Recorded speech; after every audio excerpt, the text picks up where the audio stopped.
नमस्कार। आज इस वीडियो में हम बात करेंगे डेंटल डिसीज़, दांतों की समस्याओं की। दांतों में हिलने लगते हैं, सुराख हो जाता है, खोखलापन आ जाता है, पायर या कीड़ा लग जाता है। तो इसके कुछ लक्षण होते हैं जिससे हमें पता चलता है कि हमें डेंटल प्रॉब्लम हो गई है। जैसे दांतों में गर्म या ठंडा लगना, दांत में दर्द बढ़ता जाता है जो कि कंटिन्यूस निरंतर बना रहता है।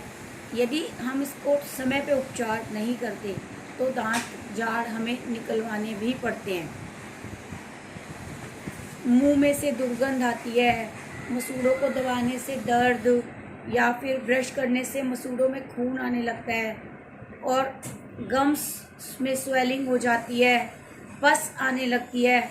और जब ये पस हमारे खाने के साथ हमारे पेट में जाती है तो उसमें हमें और भी प्रॉब्लम बन जाती है। पेट के रोग भी होने लगते हैं, जैसे पेट में सूजन होना, अल्सर होना, इंडाइजेशन होना, बुखार आना, आइज प्रॉब्लम हो जाना और हार्ट, लंग्स, ब्रेन, हमारे किडनी सब पर इफ़ेक्ट करती है। सब में इन्फेक्शन हो जाता है। इसके क्या कारण हैं? डेंटल डिसीज़ के कारण हम जानते हैं, जैसे कि कोई भी खाना हम खाते हैं, आफ्टर और बिफोर, हम खाना खाने से पहले कुल्ला करें। खाना कुछ भी खाएं, चाहे हम एक छोटा सा बिट भी खाएं तो भी हमें कुल्ला करना है। लेकिन अगर हम नहीं कुल्ला करते तो वो हमारे दांतों में सड़न पैदा करता है और वहाँ पर दांतों के रोग बनने लगते हैं। वहाँ पर बैक्टीरिया पनपने लगता है जिससे दांतों को खोखला होना और मसूड़ों को कमज़ोर होना एक कॉमन सी बात हो जाती है। इसलिए हमें हमेशा अपने खाना खाने के पहले और खाना खाने के बाद मुंह को वॉश कर लेना चाहिए, कुल्ला कर लेना चाहिए। पान, सुपारी, तंबाकू, गुटखा, ये भी हमारे दांत के रोगों के बहुत बड़े कारण हैं। कॉन्स्टिपेशन, हमारे शरीर में होने वाले अन्य रोग, पेट के अधिकतर रोग हमारे दांतों की मुख्यतः बहुत समस्याएं पैदा कर देते हैं। विटामिन सी, डी, कैल्शियम की कमी, अधिक गर्म ठंडा भोजन करना, चबा चबा कर न खाना, सॉफ्ट चीज़ों को खाने से दांतों का व्यायाम नहीं होता। हमारे दांतों की एक्सरसाइज होती है जब हम चबा चबा के खाते हैं। अगर हम हमारी डाइट में सॉफ्ट चीज़ें ज़्यादा लेते हैं तो दांतों की एक्सरसाइज नहीं होती है। लेकिन हमें ऐसा नहीं करना है। अपने दांतों को अधिकतर दांतों से चबा चबा के भोजन को करना है। और मिठाई, toffee, chocolate, cold coffee, hot coffee, इन सब से बच के रहना है। ज़्यादा मीठे पदार्थ हम जब खाते हैं तो ये भी हमारे दांतों की प्रॉब्लम का कारण बनते हैं। इसलिए हमें चीनी का प्रयोग कम से कम करना है, क्योंकि चीनी के प्रयोग के लिए हमारे शरीर को बहुत ज़्यादा कैल्शियम की ज़रूरत होती है। और जब हम ज़्यादा चीनी खाते हैं और कैल्शियम की मात्रा कम रहती है तो हमारा बॉडी हड्डियों से कैल्शियम को ले लेता है और दांतों और हड्डियों से जब कैल्शियम एब्जॉर्ब हो जाता है चीनी को डाइजेस्ट करने में, तो हमारे अंदर कैल्शियम की कमी हो जाती है। इसलिए बच्चे जब ज़्यादा चॉकलेट, टॉफ़ी या चीनी वाली चीज़ें खाते हैं तो उनमें कैल्शियम की कमी अधिकतर पाई जाती है। अब इनसे हम बचें कैसे? इन कारणों को दूर करें। सबसे पहले जितना हम रिड्यूस कर सकते हैं उतना चीनी का इंटेक कम करें। और इसके कुछ उपाय हैं, जैसे हमें किसी को प्रॉब्लम हो भी गई है तो कुछ दिन के लिए आप केवल लिक्विड डाइट यानी रसाहार पे आ जाओ। जैसे आंवला, संतरा, नींबू, मौसमी, नारियल पानी, सफ़ेद पेठे का रस, पालक और गाजर का रस ले सकते हैं। और जैसे हमने एक हफ्ता लिक्विड डाइट यानी रसाहार ले लिया, उसके बाद हम रॉ डाइट पे आए, अपक्वाहार लें कुछ दिन के लिए। अगर हम रॉ डाइट में क्या होता है, हमारे विटामिन मिनरल्स की भरपूर मात्रा होती है जो कि पकाने पर नष्ट हो जाती है। इससे हमारी बीमारी जल्दी ठीक होती है और बीमारी को जल्दी ठीक करने का सबसे बड़ा ब्रह्मास्त्र है रॉ डाइट। और हम अपने खाने में फल, सलाद, अंकुरित की मात्रा ज़्यादा से ज़्यादा लें।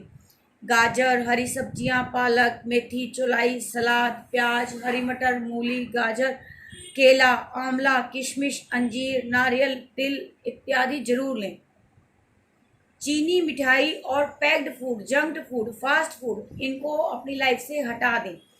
गर्म पानी में नमक डाल के हम कुल्ला करें। एक हल्दी, सेंधा नमक और लौंग, भुनी लौंग का पाउडर और उसके अंदर 2-3 बूंदे सरसों के तेल की डाल के अपनी उंगलियों से अपने दांतों को साफ करते हुए अपने मसूड़ों पर मसाज करें। सबसे पहले उठकर हम अपने मुंह में कुल्ला करें। उंगली पर नींबू या आंवले का रस लगाकर मसूड़े पर रगड़ें, क्योंकि विटामिन सी की कमी से होता है ना, और विटामिन सी मसूड़ों के लिए बहुत लाभकारी है। आंवला विटामिन सी का भंडार है, तो आंवले के रस को उंगली पे लगा के अपने मसूड़ों पे मालिश करें। दांतों पे नहीं रगड़ना है, इसे हमें मसूड़ों पे रगड़ना है।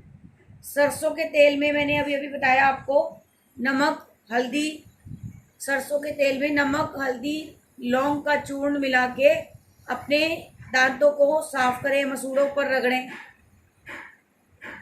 और जब हम वॉशरूम जाते हैं, टॉयलेट, बाथरूम जाते हैं, शौच जाते हैं, तो एक सबसे अच्छी आदत बना लें, अपने मसूड़ों को कस के दबा लें। कभी भी आपके मसूड़े नहीं, जो दांत नहीं हिलेंगे, मसूड़े मजबूत होंगे। और जिनको पायरिया की प्रॉब्लम है, वो नीम की पत्तियां 4, 5, 6, 7, 10 तक जितनी चबा सकते हैं उतनी चबा चबा के खाएं। चबा चबा के खाने से नीम का रस उनके मसूड़ों में अंदर तक जाएगा। और एक उपाय और बताते हैं हमारे सर कि बादाम के जो छिलके होते हैं उनको आप जला लीजिए, उसकी राख बना लीजिए और उतनी ही भुनी हुई टंकन भस्म, जो फिटकरी को भूनने के बाद चूरा चूरा बनता है, उसके साथ मिला के बारीक पीस लें। अब ये मंजन बन गया। इस मंजन से अपने दांतों को मतलब रगड़ें। हिलना, रक्तस्राव दांतों में जो हो रहा होता है वो बंद हो जाता है। और कुछ टाइम 5 मिनट, 4 मिनट, 3 मिनट मुंह खोलकर आप स्टीम लें। इससे भी हमारे दांतों में बहुत फायदा होता है। और जो भी खाना आप खाएं, जो भी आप पिएं, उसके बाद आप कुल्ला जरूर करें। इस तरीके से करने से हमारे दांतों को बहुत लाभ मिलता है।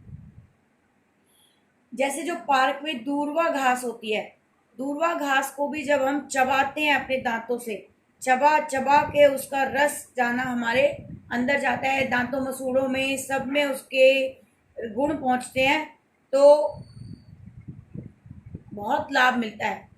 हम अपनी मिट्टी की पट्टी अपने फेस पर, दांतों और जबड़ों के आसपास अपने फेस पर मिट्टी का पैक लगा सकते हैं। उससे भी हमारे जो मसूड़ों में टॉक्सिन्स जमा हो जाते हैं वो रिमूव होते हैं, उन्हें मिट्टी खींच लेती है। बहुत लाभकारी है, पायरिया में बहुत लाभ मिलता है इस चीज़ से। दांतों को हमेशा हमें साफ रखना चाहिए, चाहे आप उसे ब्रश करें, चाहे आप उंगली से उसके मंजन करें, और खाना खाने से पहले, खाना खाने के बाद उसमें आप कुल्ला जरूर करें। कुल्ला करने से आपको दांतों में उपस्थित कीटाणु निकल जाएंगे। बहुत ही मुश्किल हो जाता है जब दांत में दर्द आता है, तो अनबियरेबल पेन होता है। इसके लिए हमारे 2 प्राणायाम बहुत अच्छे हैं, शीतली और शीतकारी। शीतली में हम हमारी जीवा को बाहर निकालते हैं,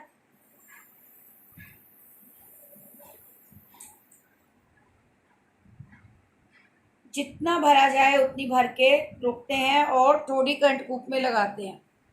मूल बंद, उद्यान बंद लगा रहेगा, जलंधर बंद भी लग गया। जितना रुक सके रुके, नहीं तो नासिका से श्वास को बाहर कर दें। शीतली प्राणायाम है ये। उच्च रक्तचाप, हृदय रोगी, दमा के साधक इस प्राणायाम को बिना श्वास रोके कर सकते हैं।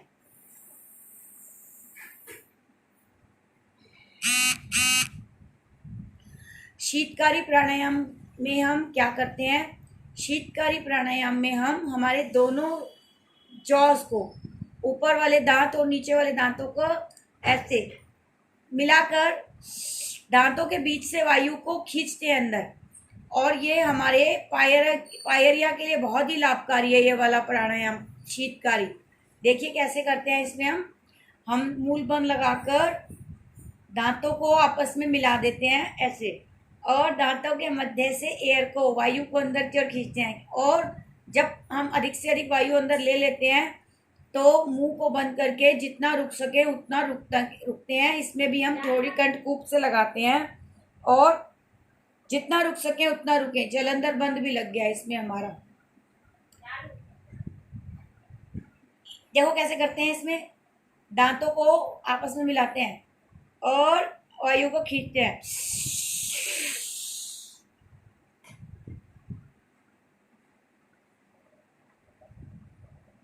ना रोका जाए तो गर्दन को ऊपर की ओर उठाते हुए नासिका से श्वास बाहर करते हैं। बहुत लाभकारी प्राणायाम है हमारा शीतकारी। सर्वांगासन, मत्स्य आसन, पश्चिमोत्तानासन बहुत लाभ करते हैं ये आसन भी। विपरीत करनी मुद्रा भी इसी सीरीज में लाभकारी है। हल आसन भी अच्छा है इसके लिए। बहुत ही आसन और प्राणायाम हमारे लिए लाभकारी है। एक है इसकी यौगिक क्रियाएं भी, जिसमें हम अपने दांतों को, अपने मसूड़ों को ऐसे चलाते हैं जैसे हम कुछ खा रहे हैं।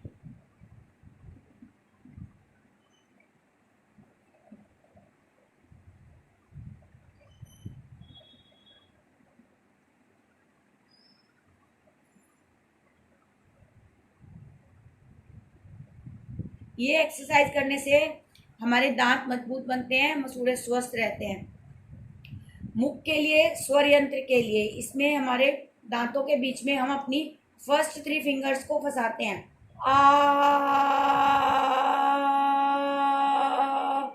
ये आवाज करते हैं। इससे हमारा स्वर यंत्र तो अच्छा बनता ही है, हमारे दांत भी मजबूत होते हैं। बहुत ही लाभकारी दोनों यौगिक क्रियाएं मैंने आपको बताई। और उसके बाद यदि हमारे दांत ज़्यादा ही खोखले हो गए हों तो डेंटिस्ट के पास जाके भरवा लेने चाहिए। खोखलापन दांतों के अंदर पस तक पहुंच गया है तो हम दांत निकलवाना पड़ सकता है, लेकिन कोशिश करें जब हमारे दांत स्वस्थ हैं तभी से हम इन उपायों को अपनाना शुरू कर दें। जैसे अनार, अमरूद, गिलोय, एलोवेरा और नमक, हल्दी, इसमें से जो चीज़ें हमें मिल जाएं उसका हम गरारा करें, अपने कुल्ला करें। गरारा भी करें और इनका कुल्ला भी करें, बहुत ही बढ़िया है। लौंग को मुंह में रख के भी चूस सकते हैं, और लौंग के तेल को रुई में भिगो के हम अपने जहाँ दर्द है वहाँ लगा भी सकते हैं। दांत में अगर इमरजेंसी में दर्द हो जाए तो शहद को रुई में डुबोया, रुई को शहद में डुबोया और अपने दांत में दर्द वाले जगह पे लगाएं।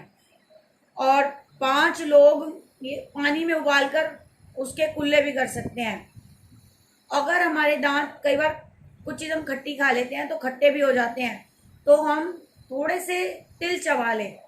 तिल चबाने से दांत जो खट्टापन आ जाता है वो ठीक हो जाता है। फिटकरी के पानी के कुल्ले कर सकते हैं। मंजन में बताई मैंने आपको, फिटकरी टंकन भस्म को ले लें और उसमें नमक, हल्दी मिला लें और लौंग का पाउडर भी मिला सकते हैं। इस प्रकार का कुल्ला करने से बहुत ही लाभकारी रहता है। तुलसी के पत्ते को न चबाएं, तुलसी के पत्ते का रस हम ले सकते हैं, वो भी शहद में मिलाकर उसको फोई में लगा लें। तुलसी के पत्ते के रस को और शहद को, दोनों चीज़ों को मिला के उसमें हम लगा के अपने उसमें दबा लें दांतों के बीच में। हल्दी के चूर्ण को, हल्दी जो पिसी हल्दी होती है उसको यदि हम अपने मुंह में अपनी फर्स्ट फिंगर से मसलते हैं मसूड़ों पर, दांतों पर, तो वो भी बहुत लाभकारी है। बहुत ही वैल्यूएबल नॉलेज डेंटल डिसीज़ के बारे में आज हमने इस वीडियो में जानी।